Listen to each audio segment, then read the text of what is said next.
What's going on, guys? This is Ben from hoopcrate.com and the Hoop Lifestyle Podcast.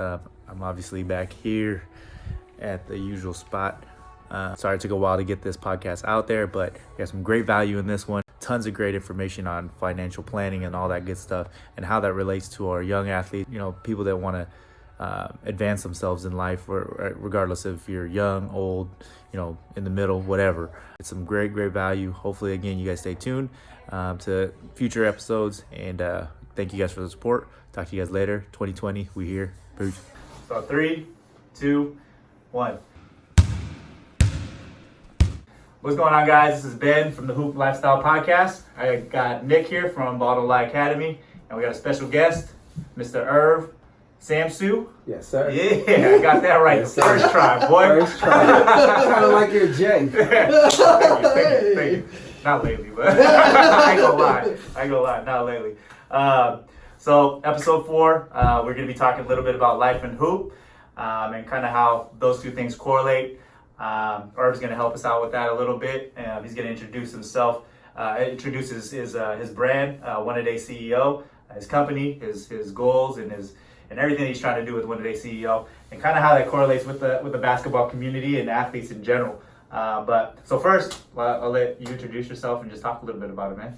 Well, man, first and foremost, I want to say thank you to both of you guys for being here in my office and having me in the podcast. I think what you are attempting to do or doing today is pretty amazing, because I run across too many millennials that are talking about the dream but never really live the dream. So to me, what you guys are doing are actually pursuing your goals but actually living your dream. So to me, that's priceless. So I appreciate both of you guys having me here, kind of sharing a little bit about myself, but more importantly, how life, hoop, as well as business can all kind of like zipper together, if you may, right? Yeah, and so that's right. This is his office. By the way, I forgot to mention, it looks a little different, right? This is his office one day. So we, he makes house calls apparently. I do. I came to his office, and he's representing. So yeah, go ahead, man. Okay. Well, One A Day is really something that I built since 2014, on the premise of impacting one family one day at a time. My background's always been around business and finance. I graduated from San Jose State. That was my major. But really, entrepreneurship and business started for me at the age of 12. I share this when I speak and I talk. I was in pharmaceutical sales and distribution back then. Living in the city, you had to make your ways. I didn't come from a wealthy family, so I had to make do. I had to find a means to be able to pay for my shoes one way or another, right? And, it is what it is. So learning entrepreneurship at a young age, learning distribution, learning customer service in pharmaceutical sales, you define that however you want to define that, really taught me a lot of life skills. That's the first part of my life. And then through some of my friends getting locked up and just stuff that happened through life, I had to make an adjustment, and this is where I went and got my degree. And then I became a corporate slave for about 20 years. 15 of those years I managed for a bank, where I truly learned how much this country is backwards in that people are not educated when it comes to finance and money. So when I turned 40, yes, I'm an old man, but when I turned 40, I had an awakening. Well, let me take that back. Not old. Let's just say seasoned. Yeah. Okay, just like call that a veteran. We call that seasoned. A vet at that Early vet. I had an awakening. I said, life has got to be more than this. And I read a quote. Picasso said, "The meaning of life is to find your gift, but the purpose is to be able to give it away." And that hit home with me. And I said, you know what?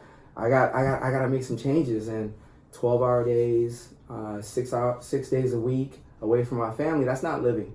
I don't care how much you make. It's not the money. It's life. You've got to maximize every second. So, I ran across a gentleman who reached out to me and said, "Hey, would you want to take your skill sets and build your own brand, build your own business?" So here I am, 5 years later.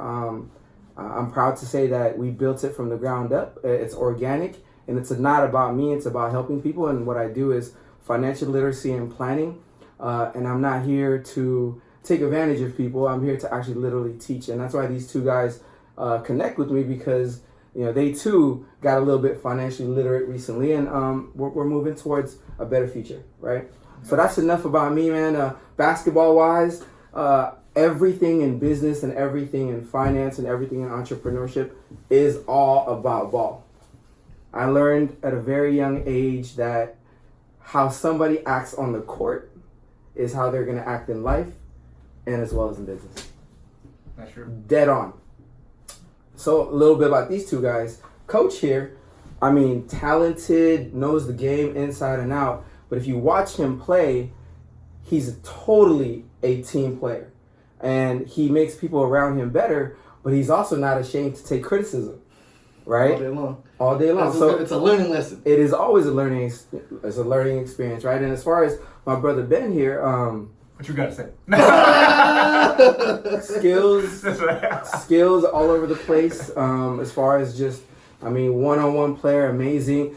Reads the court very, very well. And he also is very empowering in a sense to where he may have a player that's not that great, but he knows how to get them confidence and get them to succeed because he empowers and he embeds that in them. So to me, that just goes to show the type of leadership that they are. And that's why they're, I would say, pursuing their goal, but living their dream, right? So hoop is not just about ball, getting the ball in the basket and so on and so forth. It is also about life. So that's the correlation that basketball has for me as far as business and life, brother. That's good, man. Yeah. Appreciate that. Yeah. You have any feedback on his game, Coach? Oh, Hey, man. Slow nowadays, right? Irv, man, Irv. I love playing with Irv. Irv, he looks at a defender and he'll be able to lock you up. He'll be able to tell you 2-3 moves after you're done doing your 2-3 moves. Okay, he's gonna do that move next. His basketball IQ is super high. I love the defense you play. I love the hustle. You always, I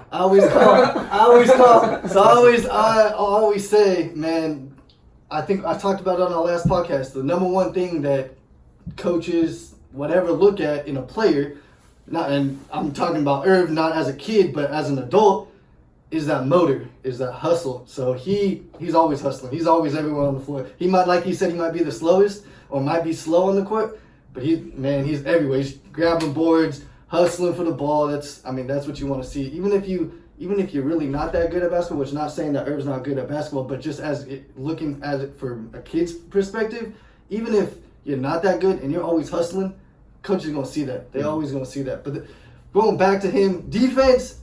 He don't mind shooting the ball sometimes, but defense is his. I love his defense. I can watch it all day long. Appreciate that, man. I appreciate that. I can watch it all day long. I think one thing too is that he'll let you know if you're not hustling. Oh yeah, He will let you know. He always talking. Don't you worry, and don't take it as a disrespect thing or he yelling at you or anything like that. He just want to make you better. That's all. That's what it's all about. I'm gonna put that emoji though with the big eyes when he gives you that look, like what the hell you doing? You know, like okay, I gotta hustle. Irv's on my team. I better play a little bit harder.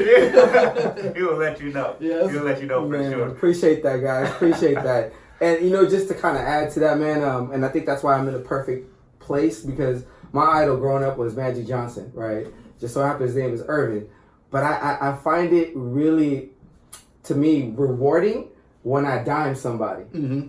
And kind of like in my business, it's so rewarding to take somebody who's struggling financially and getting them to a place. That means more to me than me winning. Yeah. And no different in basketball. And I get on some of these guys to play defense because you don't need talent to play defense. You need heart. Hustle. You need hustle, right? That's all it is. I'm not the most talented guy. I mean, I could score, but I'm also 45 now. My game is not when I was 20, right? But that being said, I can always lock somebody up. Yeah. And if my motor and speed is not what it used to be, maybe you start to really just pay attention to the nuances of that guy's game. If he goes right, and I learned this in martial arts, your greatest strength is your greatest weakness. Mm-hmm. I take that away, you're done. So if you go right, brother Ben, I'm going to take your right away. I'm going to force you left and beat me left. Wonder. Damn. No left hand. Damn. Gotta start working on this left hand, man. But man, I appreciate the feedback, gents. I appreciate that. No, I think that's perfect, man. And stuff that you're talking about too, like as far as why you do what you do. I mean, that's huge. And I think, like you said, like a lot of people, they don't understand. That's what this episode's going to be about, really, is like, people don't understand, like, you can follow your passion all you want. We talked about this before, but you have to be financially in tune with how you're living your life, too, because in order for you to do the things you want to do, you got to have you gotta have money. And like nobody likes to talk about it, but I mean, at the end of the day, you gotta have finances in order to follow your dreams. Absolutely. And then there's also that other side of it where you can make money off your dreams, make money off your passion, to where you're okay and you're still enjoying what you love to do. Maybe you're not a millionaire or anything like that, but at the end of the day, if you love what you're doing, I think you're still rich in that sense, right? So I think we're all in agreement on that side of it. That's something that you teach, and I think that's great. So make sure you follow Win a Day CEO on Instagram. It's right there. I know we said we weren't going to do it, but go ahead, put it on the platter, bro. Put it right on the platter. One time. We'll remember that. So, all that's great. We'll kind of move on to the next question, to the first question that I have actually for you, Nick, is what's the most important part of following your passion? We talked about it with just right there. Following your passion is important. Doing the thing you love is really great. And if you can make financial gains on it, great, because you're going to be able to live your life and enjoy it. But at the same time, why, as far as the importance of it, why is it important? Because I know that's what you're doing right now. So I'm gonna tell a little story real quick. So I coach in Texas. Had to move back home for family reasons, and I started working for my family. So they own a wrecking yard. Didn't know much about it. I've always been a labor worker. I've worked concrete. I've almost owned my own pool business in Texas. I've always been a labor worker, always doing labor work. And so I was like, oh, it's easy. All right, no big deal. We're just taking parts off cars, taking engines off cars, transmission, no big deal. So I did that for about 2 years. Well, I gave up what I loved to do this, to make money, right? To be able to survive in California, to be able to pay my bills and do everything like this. Those 2 years that I worked there were probably the worst 2 years of my life. Not because of things that happened in my life, but I reflect back on my life and I'm like, I was a terrible person. I was not happy. I did not wake up every day doing what I love. I drove to work like, man, I gotta go do this. Now, with that being said, I actually liked the job. What I did, I actually liked it, but I was not doing my passion anymore. So back to your question, how that now I'm doing what I love. Now I'm doing what I'm passionate about in life. So the poignancy of that is like, your whole life is totally different. Like my demeanor, just walking around the store, the way that I hold myself. I got so many things going on in my life now that I'm doing something I love. I'm still a happy person. I can figure out how to always look up to somebody else, always have that confidence in myself, because with like the passion, it's hard, man. Cause like, so I didn't have that. I didn't have that for 2 years. And then now that I'm back into it, I'm such a happier person. Everyone tells me all the time, man, like, you're such a different person. You're doing what you love. You're trying to make it, do stuff like that. So I think that's what is important to me. The passion is making you who you really are and what you want to do in life. That's big, because these days people go to work 9-to-5 job, right? They hate their job. They don't do what they love, right? But then you look on the flip side, I might be struggling, but I'm doing what I love, and you can tell that I'm passionate about it, and I'm a happier person because I'm doing what I love. So those two things are really big. From going to a job that I kind of liked to now doing what I love, completely different person. Changes you completely. Yeah. You're kind of doing the same thing. Yeah. I mean, we're trying. Yeah. We're doing some things. I think one of the things that you touched on, I mean, 9-to-5 is sometimes people enjoy that, right? Yeah. But on the flip side, like you said, I mean, there's so many times that people come up to you at the end of it. I think as you're doing your training, right? And I have my things going on, my projects and whatnot, and they come up to you, man, I wish I would have done a little bit more with my basketball talents or my career or whatever when I was younger. And they're like doing different types of jobs here and there. Now, not everybody's like that though. I mean, at the end of the day, and that's what I wanted to ask you, maybe more of a reality check even for kids, right? That have this dream of becoming a basketball star or whatever, right? More of a reality check for them is, how important is it for them to continue to follow that dream, and what things do you think, Irv, perhaps because maybe you've talked to people that they need to do to prepare themselves for possible failure or possible success, but what should they do on that journey? Well, I think, just a prelude to passion, I think what people need to do is take a step back, find out your why and your purpose first. Okay. Nothing happens unless you know exactly why you're doing what you're doing. and how that is rewarding for you, the passion comes naturally. But before passion, you've got to identify your purpose and your why. So if one person is playing ball, right? Why do you get up at 4 a.m. to train, right? Take care of the family, come back to the gym to hoop a little bit, and then work on your business? Why is Ben doing that? Like, what is that purpose? Once you can connect what that purpose is, what you're doing is living your dream through the passions that you have because you knew what your purpose was, right? So there's nothing wrong with going to a job. But if your job, your only purpose of sitting 3 hours in traffic, one way, 3 hours back, and then slaving for 9 hours, if your purpose was to only get a check, maybe you need to look at something else, right? And the same thing with some of the youngsters out there that play ball. Buy new KDs, Kyries, and whatever. For what? Is your game really going to step up to their level by putting on the magical shoes? You can't even save $3 a day. You don't have a savings. You're not even making money. So what is the purpose of that? So you can look floss? I've been around the block. When you see somebody that plays ball and they look like they're fresh to death, they suck. It's true. Real talk. No they suck. Chill. It's no true. I'm being honest with you. I've been playing enough like park games and whatnot. Yeah. If they come way too fitted, they're not good. Yeah. Right? Run from that person. Yeah. Yeah. But if you see a guy who's, within his or her means, right? Yeah. Right. Chances are they may have a better game. And no different as far as when you asked about basketball, somebody who wants to get into basketball, like, why do you strap it up every morning? Why do you go train? And if your vision, your dream, and your purpose is to one day play professionally, get after it. But you also got to understand, though, 1%, guys, 1% make it. In the whole world. 1%. Mm-hmm. And the separator is not going to be your talents. None of that. It's here and here. Yep. How much do you want it? And how much do you hustle? And what you talked about earlier, that's what's going to separate you, right? So, we have a little thread that goes on, and you commented, Dudley. He in the league getting paid, though, right? Yeah. He's not the most talented, right? He's still getting paid. Right? Yeah. And there's another. That wasn't me, that was Danny. There's plenty of players up and down in the professional ranks that you look at their talents subpar.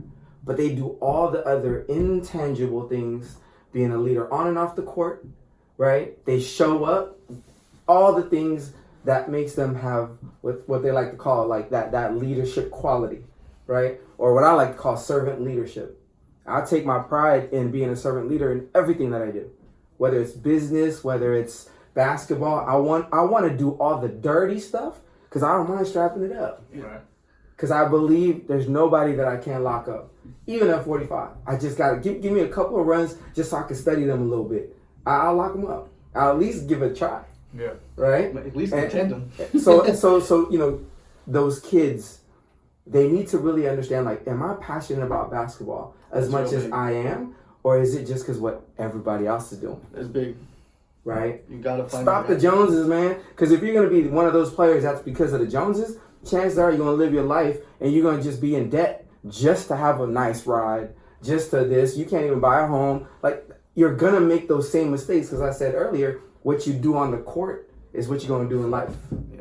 That's dead on. So that's why ball is life. I love what you guys are doing with that because you're going to need somebody like me who's going to spit the truth. Yeah. Because I'm going to bring it to you on the financial side. Mm-hmm. And a little message to my parents that have kids that are in this AAU and all that.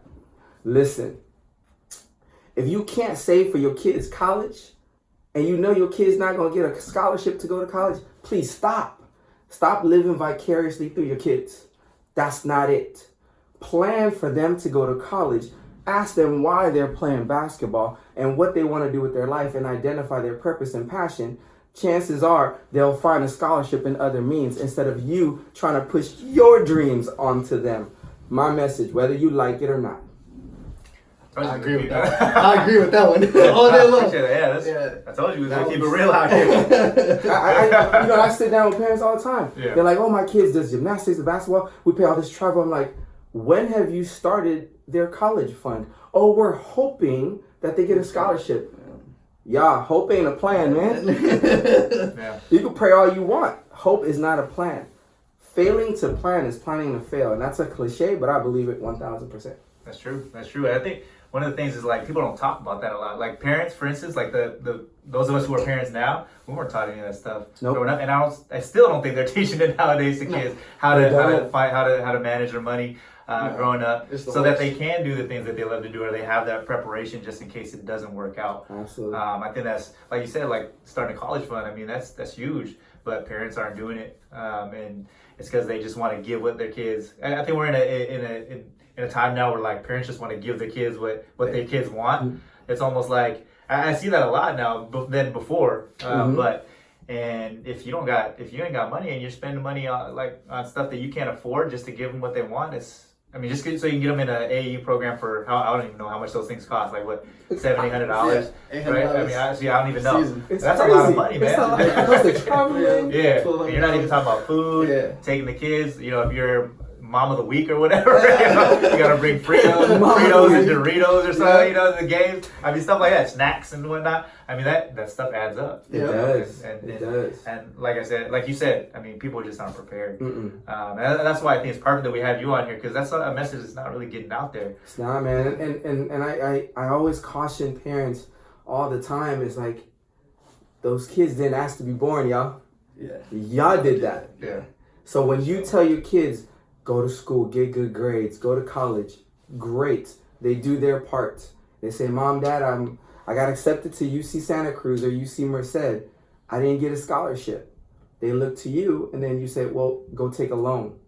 Who failed? The parents did. Yeah. We as parents got to do better, guys. And at the same time, if you know the facts, you'll know the facts. Fact is, $1.4 trillion in student loan debts.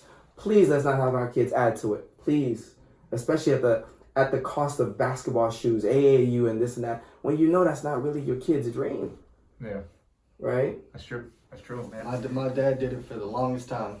My dad paid so much money for my little brother, thinking, he had the passion, right? He went to quarterback school. He went all these places. He was on Deion Sanders' football team. He was paying all this money. Now, my little brother was a great football player, but you could tell when he hit like 15, 16, he was done. He didn't want to play no more. That passion, it wasn't his passion really, because he didn't want to put in the work that it takes to make it. Absolutely. Right? So like my dad put in all, and my dad got, he ended up not being able to play any sports, blah, blah, blah in his life, because he made other choices in life. But so he took his passion that he wanted to play in the NFL and the MLB, and hey, go, man. Hey, we got this. We gonna do this. We gonna train. 5 o'clock in the morning, you got the set schedule, ready, right? All that kind of stuff. And my little brother, now he looks back at life. He's 19 years old. He's going through a hard stuff, but now he looks back at life like, man, I put all that time, I put all that money. Like, why? Absolutely. He didn't even want to work. Exactly. He wanted to work at that young age, but then you hit that point where it's like, Dad, I'm doing this because Dad wants me to do it. I'm not doing it because I want to do it. So really, that's good, man. Figure out your passion in life. Like, as a kid, as an adult, like, you're putting in all this time into basketball, into any sport, and if you don't love that sport and you're not passionate about it, I'm telling you ain't going to make it. You got to have that passion to be able to make it one. And the other, that was good, man. That was real good. Yeah. Appreciate it, man. And on the flip side, for you kids whose parents are paying for all that stuff, be grateful, man. That's all day long. Half y'all ain't gonna listen to what he just said anyway. Y'all still need to continue buying the shoes. So be grateful for your parents that are doing all that. I know y'all about to shut the video down because I said that. But real talk, be grateful that they're doing all that. They're putting the time, driving you around, buying the Fritos and Doritos, snacks and whatnot. Ain't free, man. Yeah, ain't free. Life is hard. I'll believe you. Once you get out and actually figure out life is not easy. I'll let y'all know that. And then you meet Irv and he tell you something else. You're like, oh, goddamn. We sound like some grumpy old men. That's all right, though. Grumpy, that's fine. That's fine. We are grumpy sometimes. No. But at the end of the day, it's true. That's the reality of it all. So kids, know that your parents are paying that much. Parents, be aware of what you're spending, because at the end of the day, your kid's future is really going to be later on down the line, and that's the most important thing. And if they do love what they do and they're good at it, why not? They can pursue different avenues. That's one thing I wanted to talk about too, is that you don't have to become a professional basketball player to have a future in the game, right? Of course. Regardless of what sport, there's trainers, there's physical therapists, there's trainer friends of the coach, right? There's influencers now on freaking Instagram that have hundreds of thousands of followers and millions of followers and making money off that, sponsorships and those kind of things. They're athletes within themselves. So there's all these other avenues that you can look at that give you an opportunity as long as you know what your passion is, which is what we just said, and you push forward with it, right? So for those that are actually really good at basketball, right? I had another question for you guys. So for that 1% that makes it to the league, or that 1% in the high school circuits, switching it to the basketball side, are high scoring players good or bad for the game of basketball? High school players good or bad? High scoring players. Oh, high scoring players. Yeah. That's for both of you guys. What's your guys' opinion on that? Is it good for the game? Because right now we got like James Harden. We got he's like scoring like 38 points per game. I mean, they're scoring crazy points. I think it's ridiculous. Russell Westbrook just had a 40-point game the other day. It's ridiculous. Somebody was saying James Harden could score 100 if he really wanted to, which essentially, I mean, he so, basically could. The coach give him the green light to do whatever he wants. So he can dribble 60 times. It don't matter. The coach don't say nothing to him. So how do you feel that is in the with game that question? It's so hard, man. In my opinion, how I look at it is, what do your other stats look like? So if you're able to score 38 points and you're able to drop 8 assists and you're still working as a team and doing all that, then I don't mind that. But you got James Harden, for example, out there dropping 50 points a game, 38 points a game, but he ain't playing no D, right? He ain't getting back on D. Now there's always that talk around the NBA, well, he can play D when he wants to play D. Well, yeah, he can play D when he wants to play D, but he don't play D. He don't want to play D because he want to work on the offensive side. So that's why you bring in someone like Westbrook that supposedly can play D real good and stuff like that. But I never knew that about him though. Does Westbrook know for a defense? He does. He does. Yeah, he got that chase down block. So he's. I mean, he does play. He hustle. He played D, but that's true. He angry. That's all. Yeah, he's just angry. But that's how I look at it. So like you look at Giannis, for example. Yeah. Giannis grabbed his whole stat sheet's all racked up across the board. Yep. All across the board. He's grabbing boards. He's hustling. He's doing everything he can, and he's still dropping 25 points, 30 points, whatever his average is right now. So that's how I look at it. Now James Harden, for example, he could drop 50 a game, but he might only have 1 assist. Or he might be grabbing boards, but it's different in the NBA. As you look at like college games and high school games, if you're dropping that many points, you got to be doing something else on the stat sheet, in my opinion. Yeah. So high scoring, it's cool if you can drop 50 points a game or 30 points a game, but you got to be able to do all that other stuff too that nobody else want to do. Man, that's the coach's answer, right? Everything in life is within context, in my opinion, right? And I'm a huge Warriors fan, and as well as Steph Curry outside of the basketball game, what he does with his nonprofits and whatnot. But he really did change the game with his 40-footers and things like that. Mm-hmm. I want to say not for the better, because not everybody's Steph Curry. Like if you're Irv Syamsu and you're shooting 35-footers, no, don't do that, right? So within the context. But I feel that the game always evolves, and 80s, 90s, the early 2000s, and then now, God, athletes are just this much better. Mm-hmm. Nutrition, everything is just that much better. Yeah. Right? So for me, within the context and the involvement of just the game, I think it's okay as long as what coach is saying is within the context of the team's main goal.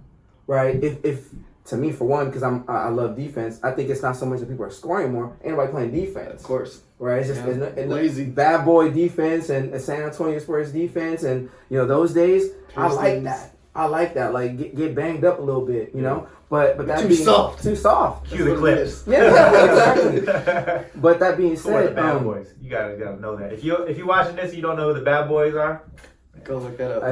Turn it on. The Chicago Bulls, the New York Knicks. Yeah. You come to the lane, expect an elbow. Yep. Right? But that being said, again, I think it just depends. Each organization has their belief. Of course. Right? So if you play in a, shall I say, Houston Rockets team, expect to just be somebody in the corner, and James Harden and Russell Westbrook can do whatever they want.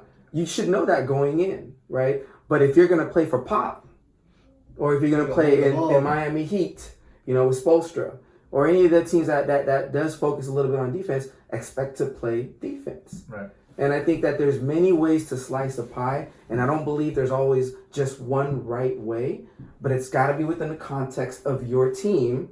But it's also you coming in as a player, you got to understand what situations fit you best. I'm a huge Draymond Green fan just because he loves on both sides. Frankie, I even got Draymond Green socks on right now, right? Love it. That being said, show that later. if he played in a team that wasn't the style that's conducive to what he's done, he may not be Draymond Green. Would not be. Right? So just to, again, it's just, I love the evolvement of the game, but I can also see how it's hurting the game. Right? So that's my 2 cents, brother. Yeah. I think there was an article, not when a couple of years back, I remember seeing where they said that Steph Curry kind of broke the game. Oh yeah, they talk about it all the time. Yeah. Mm-hmm. They talk about how he evolved the game, he's changed the game completely. Now you got kids that they look up to these athletes like Steph Curry, Trae Young, Luka, all these people, all these young dudes that are getting in the league, they dropping 40-footers like it's nothing. Now you got all these young kids that want to shoot threes all day long. Yeah. So it's like, you don't got no true, like we talked about, you got no true big men anymore, really. There ain't no true big men. You got Giannis, 6'11", shooting threes like he hit 6 last night. Yeah. Like, come on now, whatever you hit last night, like, come on, man. Yeah, you got Embiid shooting threes. Yeah. So you don't got that's bold. You got to be able to play all assets of the game now. Yeah, I know you're right. That evolution has changed big time. And for what he said, man, I miss watching old basketball where it was tough, where it was. You can hit somebody a little bit. You can bump them a little bit and they ain't going to be called. Now, it's all soft, man. You're all soft. All of it's soft. I ain't going to lie. I do the screaming like, hey! Cue the clip on that. I think, like you guys said, Steph Curry kind of broke the game. But one thing that comes to mind, though, is that I forgot who said it. But they said, if you are a legendary player or one of, the memorable players, Hall of Fame player, it's because you broke the game a little bit. Like with Shaq, for instance, he kind of broke the game. Mm-hmm. He literally broke backboards back in the day. You had AI who broke the game with the crossover. When they make a rule against you, now you know, okay. Mm-hmm. Last year I remember they were talking about extending the 3-point line out. Yep. They're still talking about it. Are you that's crazy, right? They're gonna. How far is the 3-point line right now in NBA? 24, 25? I think it's 25. Right, so now what are they going to push it out to? You think 27? 27? That's crazy, right? What about the corners, though? It's not wide. You have to extend the court. You have to extend the court. But there's already too many out of bounds in the corner. Yeah, they can take that side out. Absolutely. They take the corners out. Klay Thompson will not have it anymore. That's a spot. But I think that's crazy to think about, how much players have how certain players have that effect on the game. And just the fact that they want to extend it out, that's just a crazy rule to me. But so talking about high scoring players in high school, or for the kids too that are shooting those 40-footers, you have a message for them? Like I said, man. Like I said, it really depends on the organization. So you can have a coach like the Houston Rockets where you got the green light to do whatever you want. You can shoot threes all day long. But you still got to find your role on the team. That's a big thing. So if you're a 3-point shooter, then shoot your 3. Don't stop shooting. But if you know your role is not to shoot threes on your team, then don't shoot threes, man. That's the big thing. There's too many coaches out there that basically take a kid. So you got high school ball and you got AAU ball. Now those two are completely different play. They play completely different basketball. AAU ball is run and gun, shoot threes all day long, right? We're hustling, we're pressing you, everything. High school is a little bit more structured. You got, let me run a play. Yeah, you guys can't shoot the ball until you guys pass the ball 5 times. Now you got coaches out there like that. So you just got to know what team you're on and what your role is on that team. But if you're a shooter, man, the game's evolved, man. If you're a shooter, keep shooting. Now, if you're not a shooter, you don't shoot the ball. That's my thing. You want to add something to that? It's tough, though, because you want kids to strive for excellence, right? And you want people to strive for excellence. I don't know if scoring 40, 50 a game is excellence, right? You gotta know all assets of basketball. What's the value? And to me, risk versus reward. What are we risking by having these kids, just have carte blanche and do whatever the heck they want, then what's the purpose of a coach? Because I'm fundamental in the sense to where learning to play basketball is really just the confines of life, working together. And we talked about this earlier. I grew up on where you go to the park, 2 captains, and you just pick, and within 11 points, you got to learn how to play with one another within the context of basketball. Right. If that one guy was James Harden, I will beat his ass. Yeah. I won't play with him. Yeah. That's just me personally. That's the guy that nobody wants to play with. No, exactly. Right? Yeah. So, but do I limit a kid from his or her maximum potential because he or she is that good of a scorer? No, I won't. But it's got to be within the context. And if you ask some of these kids, do they even know what a weave is? Yeah. Mm-hmm. Like, do you even practice a weave? Yeah. Do you practice give and go? What's a backdoor cut? Like those basic fundamentals. And I'm going to put a little plug in my business because if you don't know how to save, where to save, and how to budget, you will fail financially. You will. It don't matter if you make $1 million, but you're in the red and you spend 1.2 million, you're in the red. Right? So it's a little bit tough. But to me, it's got to be within the context. Everything's got to be within context. But if we teach the fundamentals and they're one of those groundbreaking players, they're going to naturally get there anyway. Right? So let nature take its course, but build the fundamentals first. Cool. My personal opinion. That's perfect, man. Yeah. That's actually a perfect segue to the next question I have for you. Okay. Is what is the thing you think athletes aren't prepared for as they mature in life and hoop? Whether they're youth athletes or maybe even some of the older athletes in college, what do you think they're not like? What are some things that you think they need to be prepared for? You know, I'm going to touch up on a really tough subject right now, which is mental health. Okay? And I'm going to correlate it this way. I don't teach my girls. I have 2 daughters, by the way, just turned 13, teenager, and then a 10-year-old. I've never taught them to go to college and the traditional way of life. They've always been in martial arts because it teaches them discipline. And for young ladies, they need to feel confident and also know how to take care of themselves. That's what I wanted to embed. But they will have their choice once they're in high school to maintain martial arts that they started when they were 3, which was what me and my sister was taught, or they could just do something else. But I've always been supportive in all the other facets of their life. I teach them at a very young age to identify what their passion is when it comes to life. It may or may not be college. For example, if they want to be an entrepreneur, let's go get it. Yeah. Let me support you with that. That being said, maybe take some business management classes. But if they want to be a doctor or a lawyer, you got to go to school for that, right? Mm-hmm. So for all aspiring individuals, sports, business, and whatever it may be, the quicker you identify where you're trying to go to, the better off you'll be. And that leads to the mental health part. When you're doing what other people are telling you to do, and what your parents want you to do, what the social media is telling you, you're not being true to yourself. And when you do that, you end up having to fight with your own internal self, and you're just setting yourself for a lot of disappointments. And life is not a game. You can't reset, add some more money or whatever it may be, like an arcade. You make one decision that's detrimental, that can mean everything is gone.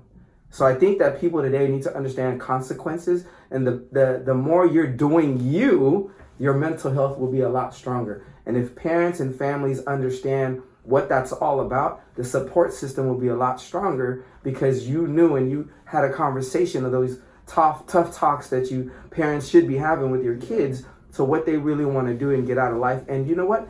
You might even know what's going on with their life. Maybe it's hoop that they're after. Maybe they want to be an entrepreneur, whatever that might be. Just find what that is and just get your mind right. And those disappointments are scary to me, because these young kids these days, man, they're taking lives like it's nothing. Yeah. Like they make the absolute decision, but where were the parents in all this? And this goes financially as well. So again, my message is a little long-winded, but I think it's a subject that needs to be talked about. Their platform is great, because knowing these guys and them knowing a little bit about me, we all have a little bit of mental stuff. Of course. We all do. But who do we lean on for mentorship, leadership, and guidance? If you don't have that in your life, go get one. You need to find one real quick. That's one. I'll tell you right now, I didn't have a straight mentor in my life besides my mom, outside of my family, which was just my mom basically and my aunt. I didn't find a real mentor, and I didn't go search for a real mentor till I was like 18 years old. And if I would have had that mentorship at younger age, 10, whatever, man, it would have helped me out so much in life. I wouldn't have made the mistakes I made, everything like that. So that's a humongous point. If you go find one, if you don't got one, go find one right now if you don't got one, because there's plenty of them out here. There's plenty of them. Definitely got to look. On the flip side, see, for me, now we've talked about this, I've never really personally had a mentor. I came from traditional Filipino, Asian family where you don't even really talk about your feelings. You just go to work. Who cares about your feelings? Yeah, exactly. That's pretty much, literally, like, that's kind of how it was. Sorry, mom and dad, but it's true. But like I said, there's a hard conversation that you have to have with your kids, with your parent, and if you're a kid, you should have that with your family too. Absolutely. As well.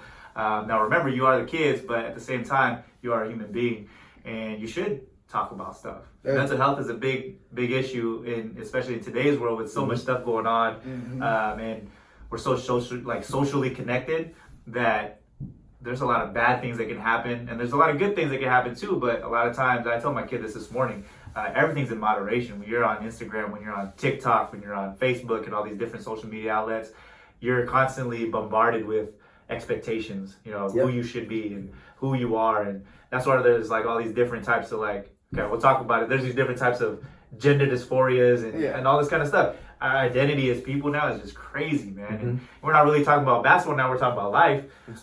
But when we talk to our kids, when the kids that are watching this and parents, it's important to have those conversations of seriousness. Like, what do you want to do? What do you want to do with your life? What do you love to do? Who are you? Almost to a sense, right? Man, I think that's important. That. Who are you? Who are you, man? Yeah. Parents just got to have that conversation, like you said. I think we have that opportunity now where we can make, when you make an impact in a kid's life, like you're trying to do in everybody's life, and you're trying to do with the kids you train, with what we're doing with this podcast, I think the message to take away from this podcast is that we need to communicate more. That's a humongous, huge, man. Huge. And we talked about that even on the court. Yeah. Communication is key. How am I going to get screened? You ain't said that. Hey, that's my biggest pet peeve, man. I'm going to get hit by a big old dude, and you ain't going to call the pick out? All right, man. You going to hear it from me, don't worry. That's just like life, right? Yeah. You get hit by a big old Oh, goodness. Ain't nobody tell you to take that. Get that mentor, man. Yeah, go get that mentor to set that pick for you. So you get to the bucket, right? Yeah, absolutely. So that's perfect, man. That's perfect. I wanted to add, last episode, we didn't do the hot seat. Second episode, I think that's when we started it. Yeah, we started the second episode. So I wanted to see your guys' knowledge real quick. Okay.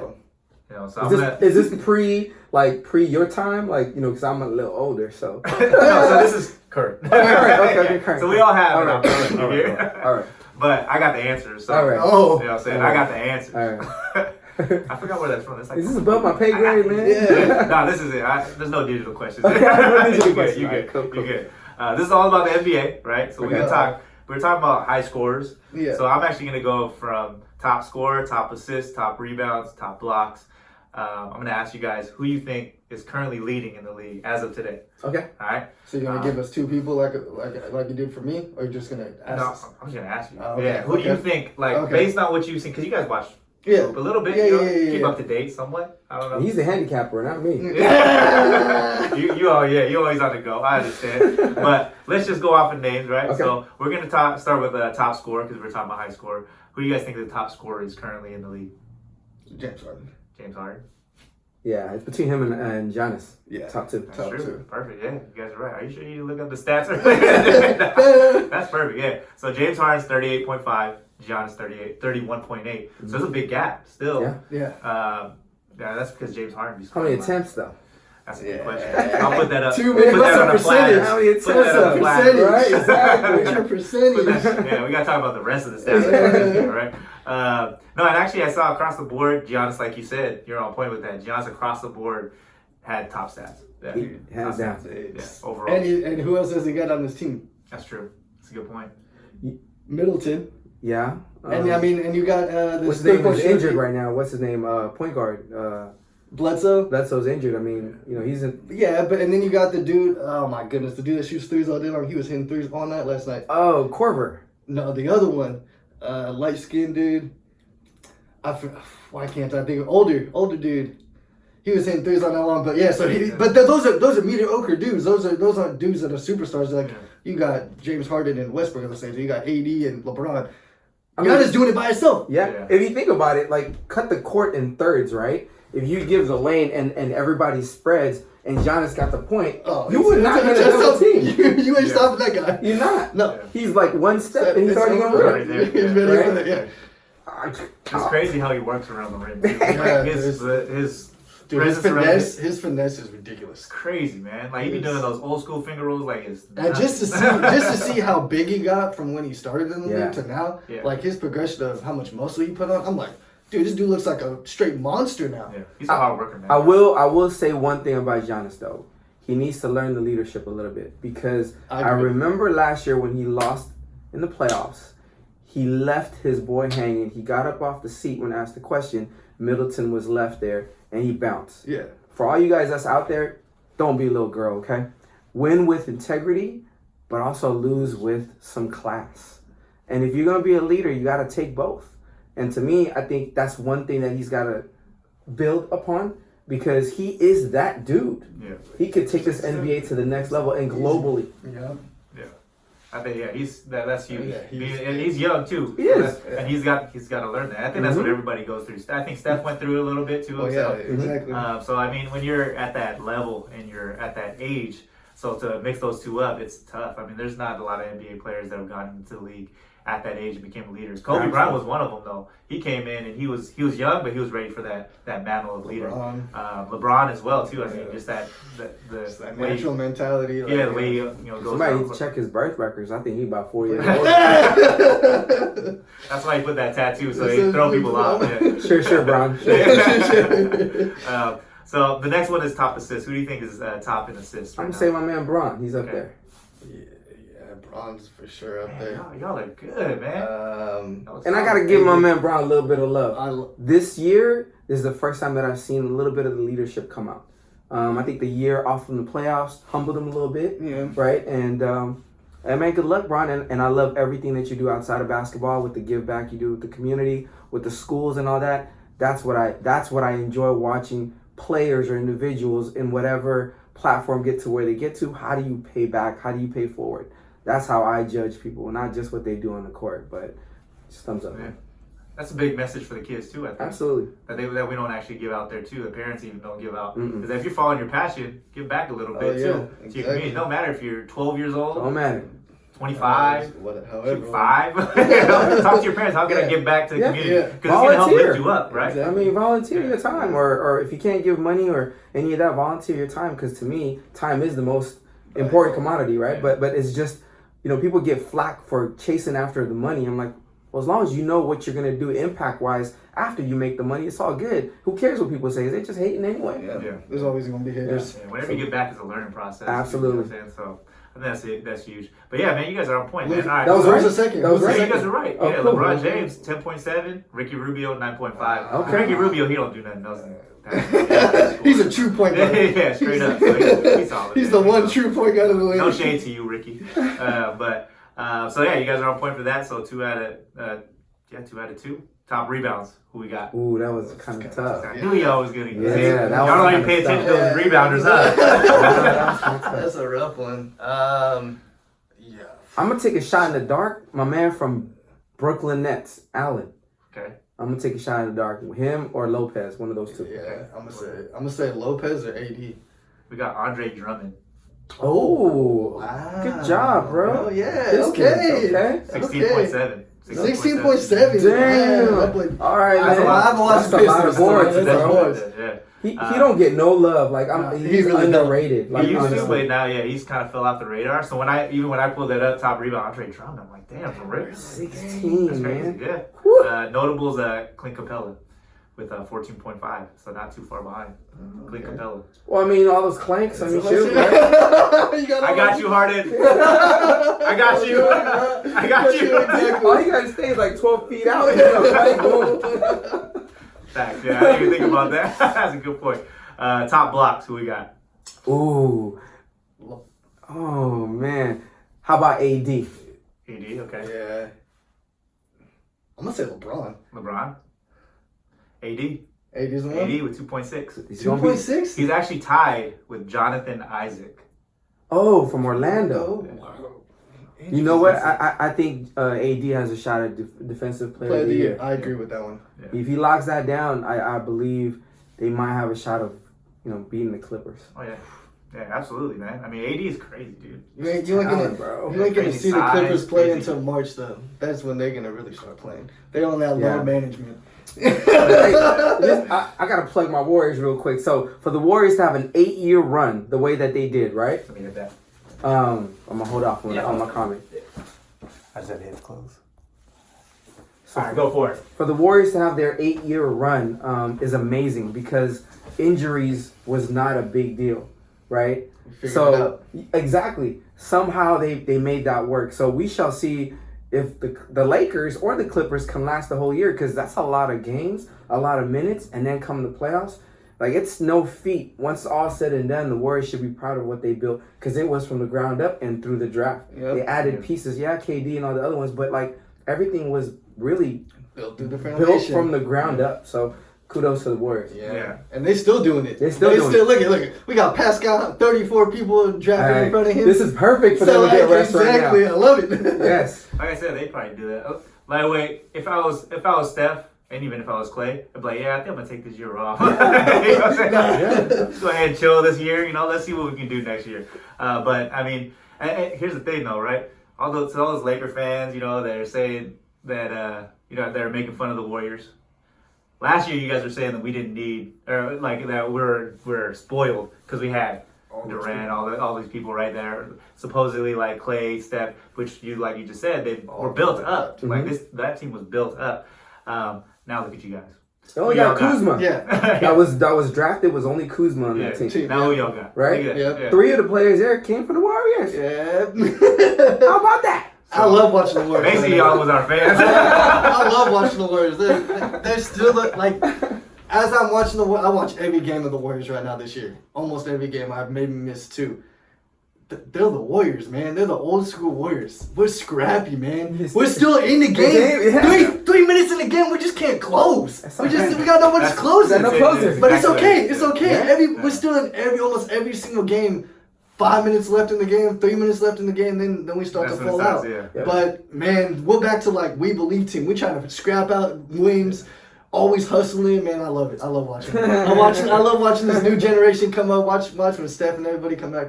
It's over. Get rid of D'Lo. Yeah, imagine get something good for him. Yeah, for those young guys. Imagine the growth next season. That growth is gonna be big. Hey, Jordan Poole, man, you disappointed me, bro. I'm sorry to tell you, man. I was all hyped up when you came on the team.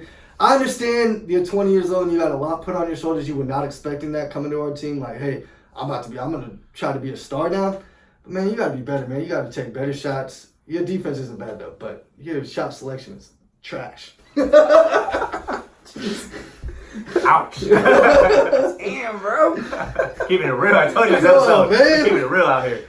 I want to add a fun fact, but maybe you guys, let's see.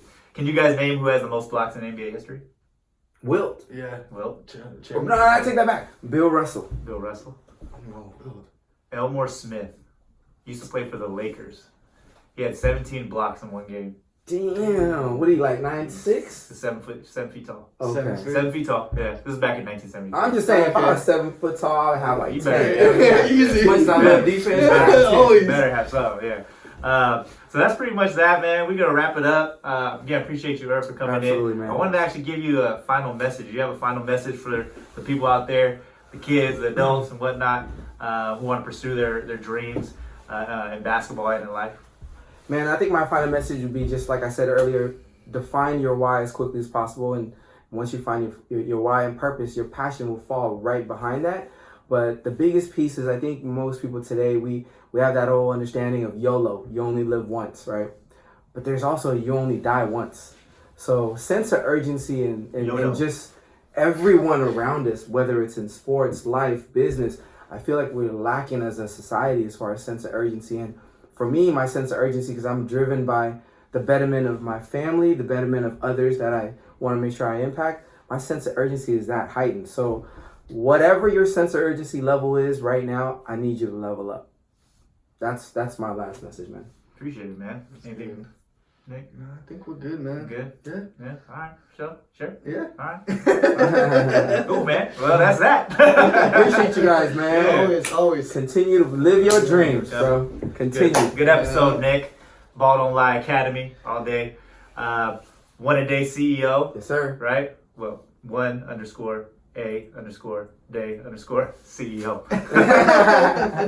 I got this. Thank you guys for watching. Again, apologize for episode 3 taking so long to upload. But make sure you guys subscribe, hit the like button, comment some questions that we can answer in the next episode. And then also there's a bell next to the video. Make sure you hit that so that you can get that notification when we have the next video up. That's it, man. I mean, I think we're gonna wrap it up. So happy holidays and happy New Year, everybody. Oh shoot, man, you are good at reminding me things, bro. Yes, Last time you reminded me too. Shoot, we have that giveaway still going on for the Mamba package. Again, it's to be the Mamba Mentality book. Hey, and we have before he says anything about that book, if you haven't read that book and you're an athlete, bro, Boom. go read that book. That might be the best knowledge that you'll get that I've read so far. That book is great. If you want to go get it, go get it. Yeah, one thing I wish though is they kind of had a little small because it kind of I feel like I'm bringing a kid's book around with me. See, like a Starbucks. I'm on my iPad. I'm on my iPad. Oh, okay. See, I got the book. Yeah, see, I can't read it. So I'm like in the Starbucks. It's big. Like I have a storybook time myself. But the book is a great book. Like you said, a lot of great stuff in there. Great. They even talk about it like in the beginning of the book where it's like, if you're gonna read this book, be ready for like high level basketball type stuff. Have you read the book? Have you heard of it? No. I've heard of it, but you heard of it? Okay. So it's a great book. So we're gonna be giving that away. I heard that was my Christmas gift from y'all. I don't know. You're gonna have to go ahead and put your name in the comments. Go ahead, put your name in the comments. We'll give you 3 entries. Done. I will do that. Yeah, we'll give you 3 entries. And then also we'll have a gift card too, a Nike gift card in the giveaway. So more info on that in the description below. Make sure that you are, again, following us on Instagram, checking us out on YouTube, checking out our previous episodes, commenting and everything. So hit that notification button. On the next episode, that's when we'll give it away. We'll announce who won. It might be Irv. You never know. It might be Nick. No, you're not in it, bro. Me either. I'm not in it. Come on, man. Yeah, sorry. Yeah, so I'll get my family members. Yeah, stay tuned. Thank you guys for watching. Thanks for the support. Talk to you guys later. Deuces.